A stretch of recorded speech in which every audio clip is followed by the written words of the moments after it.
And the US and South Korea have staged joint military exercises in response to Pyongyang's latest missile test. The Pentagon confirmed that North Korea launched an intercontinental ballistic missile on Tuesday.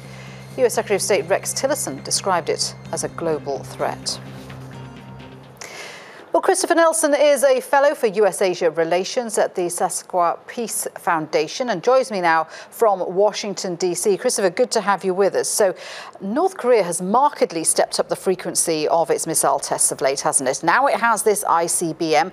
How imminent is the threat from Pyongyang, do you think? Well, let me quibble just a bit, and this is not on you. They don't have an ICBM. They've got a rocket that will be an ICBM once they have a warhead that could survive re-entry and go bang when it's supposed to. At that point, they will have an ICBM. Right now, they've got a rocket that can be made into one. So, yes, it's something to really worry about. And so the next step for them is to miniaturize a nuclear weapon, and they're a long way off from that, aren't they? Right. Well, the cliche has been 3 to 5 years. How many times have you and I had an expert say that to us? You know, they now have got the rocket. It's no 3 to 5 years. They got it. So, you know, the question becomes, how much time do we have to figure out what we collectively, the world, are going to do to see if there is some way to contain these guys if we can't get them to give up their nukes. And I think that's the big debate that we're all having. You know, what can you offer that might work? And if you can't offer anything that might work, then are you stuck with a Cold War style containment of a regime that does really bad things to its own people? You get it wrapped around all kinds of policy difficulties with this stuff.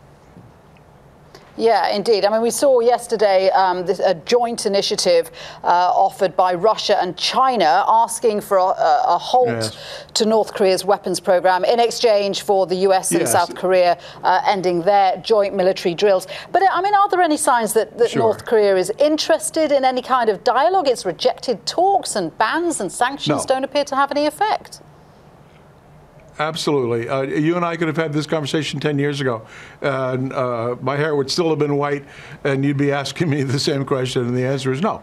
The freeze proposal, the Chinese refloated that about 7 or 8 months ago, and then doubled down on it recently at the IISS Shangri-La dialogue. And the Russians have now joined them. The new South Korean government has made favorable noises about it, but not gone quite as far as the Chinese and the Russians. Because, of course, the South Koreans are a little bit leery of making a deal about not continuing to cooperate with the U.S. military alliance. That is the only thing that has prevented the North Koreans from invading since 1950, 51, since that catastrophe. So, to your question, is the freeze proposal viable? There may be people internationally who think it's a good idea, but I've been writing about it since the Shangri-La dialogue, and every time I write about it, I got yelled at by all the experts. Oh, you can't do that, and they give me the 23 reasons. It would mean we would be accepting the existing nuclear weapons, the existing missiles, the existing terrible behavior, the existing threats to people of South Korea and to Japan.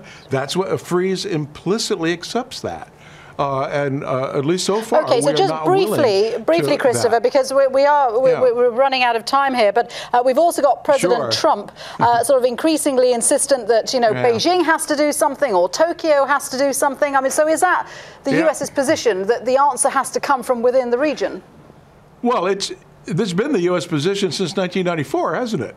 Our position has always been fundamentally premised on the Chinese finally, at some point, withdrawing every bit of support they give to the North Koreans. But I hate to tell you, the Chinese so far calculate very carefully the least they could do, and then they do it.